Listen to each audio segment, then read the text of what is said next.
அன்பு செல்வங்களுக்கு வணக்கம். இன்று நாம் பார்க்க போவது வகுப்பு 5 கணக்கு பயிற்சி நூலில் இயல் 4 அமைப்புகள் பாடத்தில் பயிற்சிகள் செய்ய போகிறோம்.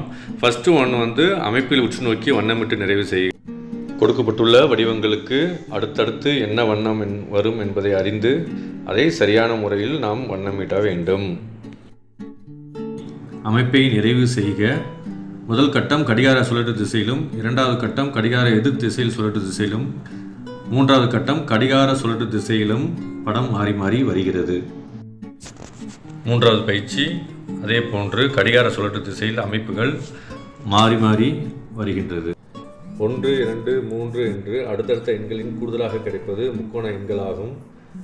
ஒரு எண்ணின் மடங்குகளில் கூடுதலாக கிடைப்பது சதுர எண்களாகும். உதாரணமாக 3 கூட்டல் 3 கூட்டல் 3 9 என்பது சதுர எண். 4ஐ 4 முறை கூட்டும் போது 16 கிடைக்கிறது. 16 என்பது சதுர எண் ஆகும்.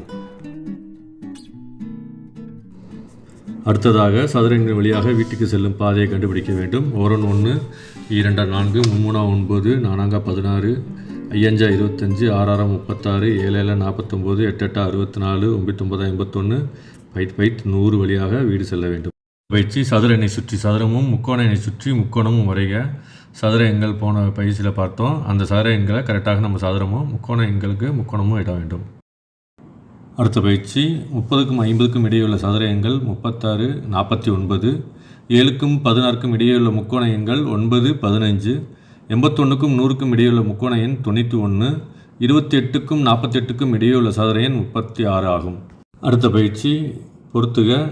கூட்டி வரும் சரியான விடைக்கு எதிரே உள்ள கட்டத்தில் கோடிட வேண்டும். ஆக 16 என்பது 4இன் சதுர எண், 9இன் சதுர எண் 81.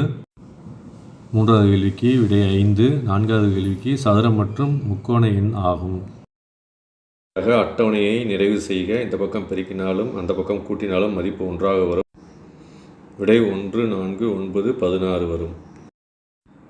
அடுத்ததாக 5 25 6 36 7 49 பெருக்கினாலும் இந்த பக்கம் கூட்டினாலும் அதே எண்கள் வரும். அடுத்ததாக 64 81 100 இந்த பக்கம் கூட்டினாலும் அதே எண்கள் வரும். 1 2 கூட்டினால் 3, 1 2 3 கூட்டினால் 6. இவ்வாறாக அடுத்தடுத்த எண்களின் கூடுதல் முக்கோண எண்களாகும். தொடர்ச்சியான எண்களின் கூடுதல் ஒரு முக்கோண எண்ணாகும். அடுத்தபடியாக 1ஐயும் 3ஐ கூட்டினால் 4, 3ஐயும் 6ஐயும் கூட்டினால் 9, 6ஐயும் 10ஐயும் கூட்டினால் 16. இவ்வாறாக கூடிய எண்கள் சதுர எண்கள். தொடர்ச்சியாக அடுத்த முக்கோணங்கள் எண்களின் கூடுதல் ஒரு சதுர எண் ஆகும். அடுத்தபடியாக 2 தொடர்ச்சியான சதுர எண்களை கழிக்கும் பொழுது நமக்கு கிடைக்கக்கூடிய விடை ஒரு ஒற்றை எண்ணாகும். தேங்க்ஸ் ஃபார் வாட்சிங் அருள்ஸ் கிளாஸ் ரூம்.